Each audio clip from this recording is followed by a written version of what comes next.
Hari Jumat, alhamdulillah, perbanyak salawat kepada Nabi Muhammad sallallahu alaihi wasallam.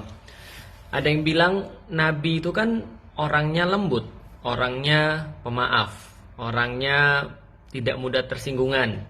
Jadi kalau seandainya Nabi dihina, ya Nabi nggak akan tersinggung dan pastinya akan memaafkan orang-orang yang menghinanya. Benar, itu kan Nabi. Tapi kita kan bukan Nabi. Dan kalau kita bukan Nabi, ya contohnya beda. Makanya kalau kita lihat Umar bin Khattab, kita lihat Abu Bakar, kita lihat Utsman, kita lihat Ali, mereka adalah orang-orang yang kalau Nabi dihina, mereka tersinggung, mereka marah, mereka akan memproses orang-orang yang menghina Nabi. Kenapa? Karena kecintaan terhadap Nabi Muhammad SAW. Dan kalau orang sudah punya cinta, ya pasti dia akan mau untuk menampakkan kecintanya itu. Ya masa sih kalau seandainya bapak kita dihina aja kita marah, lantas Rasulullah Shallallahu Alaihi Wasallam dihina kita nggak marah? Ini kan ada sesuatu kelainan. Terus ada yang bilang, enggak, kalau bapak gue dihina gue juga nggak marah. Ya terserah lo deh. Ya berarti itu ada masalah sama lo, bukan sama gue. Yang berikutnya ada lagi yang bilang, itu kan bukan karikatur Nabi. Kan mereka nggak pernah ngeliat Nabi. Kalian juga nggak tahu Nabi. Jadi ya ngapain tersinggung, itu kan bukan karikaturnya.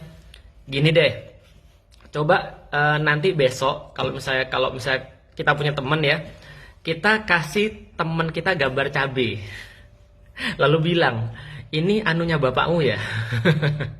Kalau nggak palanya di sliding gitu.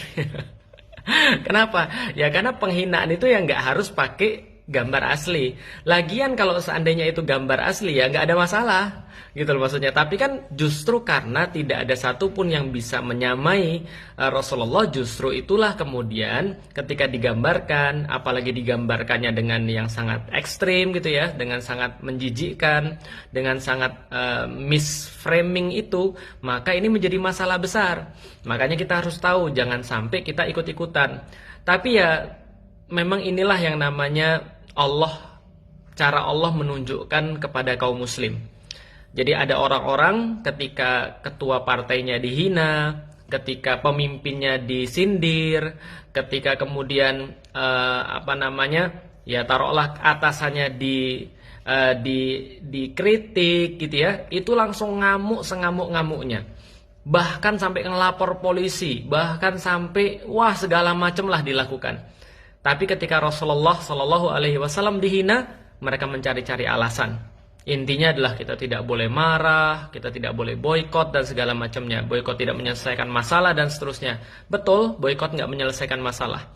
Tapi itu adalah yang paling ringan yang kita bisa lakukan ketika kita merasa sayang pada Nabi Muhammad SAW yang sekarang sedang dihina terang-terangan oleh Perancis dan pejabat-pejabatnya dan pemimpinnya tentunya. Nah karena itulah teman-teman sekalian harusnya kita mikir. Dan harusnya ketika kita mencintai Rasulullah Sallallahu Alaihi Wasallam, kita melakukan apapun yang kita bisa. Dan yang paling ringan adalah dengan memboikot produk-produk yang kita bisa boikot. Nah ini yang kemudian harus kita tahu. Allahumma sholli ala Sayyidina Muhammad. Mudah-mudahan senantiasa kita mencintai Rasulullah, karena itu adalah bagian daripada cinta pada Allah Subhanahu Wa Taala. Yuk.